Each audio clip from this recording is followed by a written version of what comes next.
मैं माता के उस माया रूप को देखकर अपनी सुध-बुध गंवा बैठा था। मेघनाथ की माया को सत्य मानकर घोर कष्टदायी समाचार सुनाया था मैंने आपको। प्रभु, मैंने आपको कितनी पीड़ा दी, मुझे क्षमा कर दीजिए प्रभु। नहीं हनुमान, दुखी मत हो। मैं भी तो भ्रमित हो गया था ना। ऐसा असीम स्नेह के कारण होता है। तुम असीम मातृ प्रेम के कारण भ्रमित हुए और मैं पत्नी प्रेम के कारण।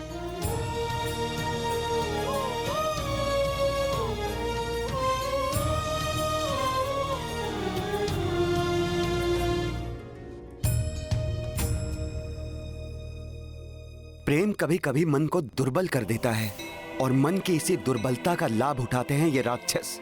हनुमान ने जो कुछ भी देखा वो विद्युत जिह्वा द्वारा उत्पन्न की गई माया थी और उसी माया से एक बार रावण ने माता सीता को भी भ्रमित करने का प्रयास किया था।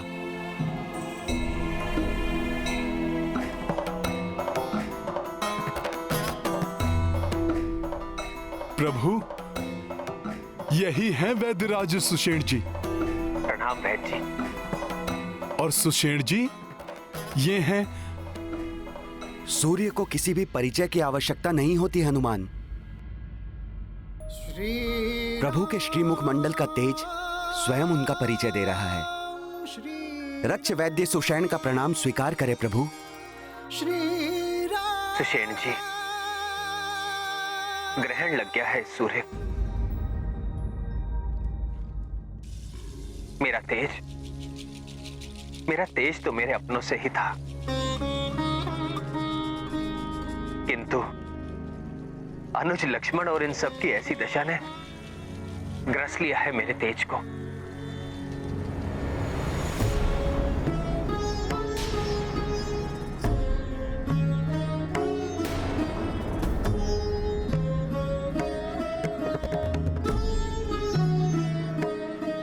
ये तो गंभीर रूप से आहत दिखाई दे रहे हैं।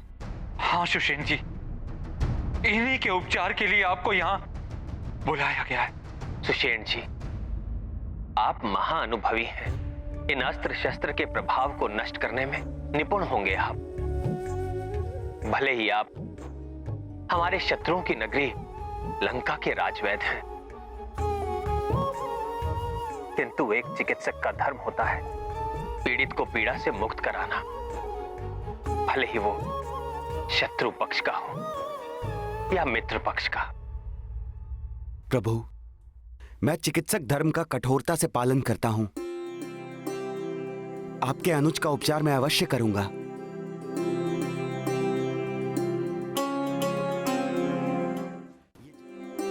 सुषेण जी, आप मेरे लक्ष्मण को इस भयंकर अवस्था से शीघ्र ही उबार लीजिए,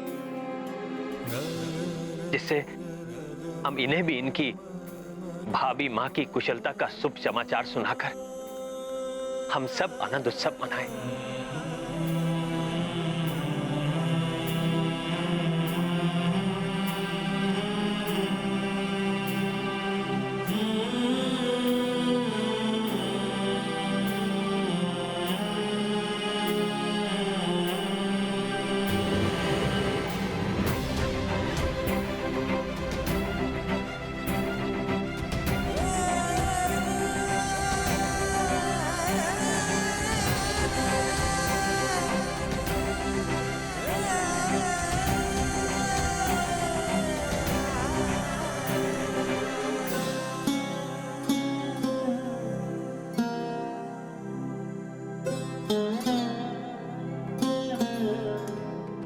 घोर आश्चर्य प्रभु,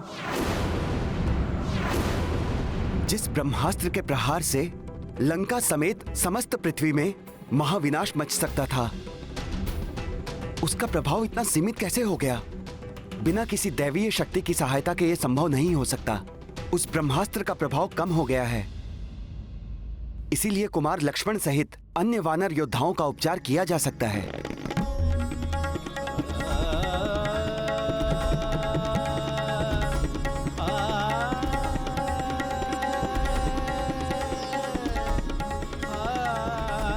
सुषेण जी, आपने तो इस निराशा के अंधकार में अपने वचनों से आशा के दीप जला दिए।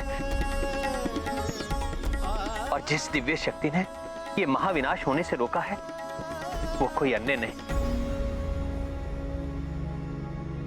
महाबली हनुमान ही। ब्रह्मास्त्र जैसे महाविनाशकारी अस्त्र को अपने सीने से रोक के उसके प्रभाव को न्यूनतम कर दिया हो, अब उसे किस अस्त्र से परास्त किया जा सकता है महाराज? तुमने क्या मुझे मेघनाथ समझ रखा है, जो छोटी मोटी मायावी तलवार को लेकर निकल पड़ूंगा उस वानर को मारने के लिए?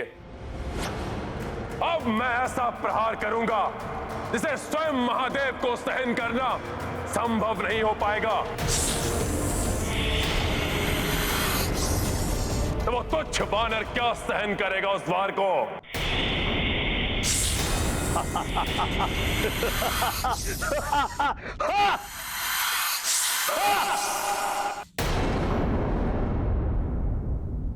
मुझ में ब्रह्मास्त्र का वार सहने की शक्ति कहां है?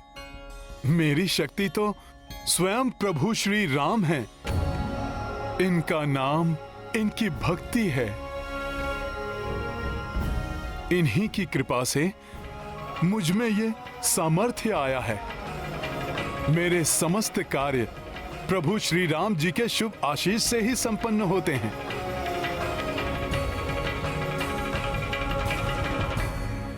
वैद्यराज जी, अब आपके उपचार कौशल का समय है।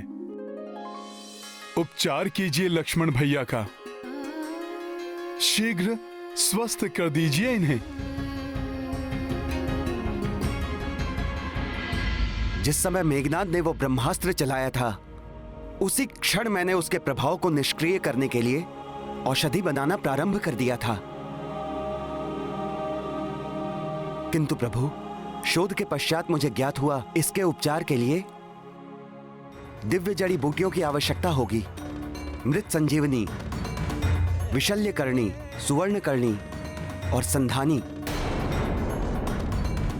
किंतु सुषेण जी, ये चारों बूटियां तो दुर्लभ हैं।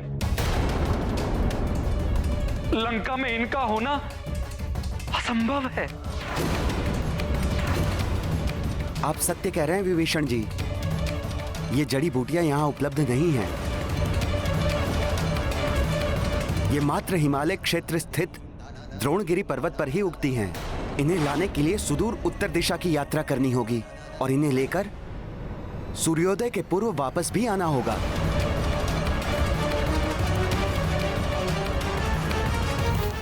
एक सच्चा भक्त ही ईश्वर के प्रति पूर्ण समर्पण से उनके सेवा के लिए तत्पर रह सकता है।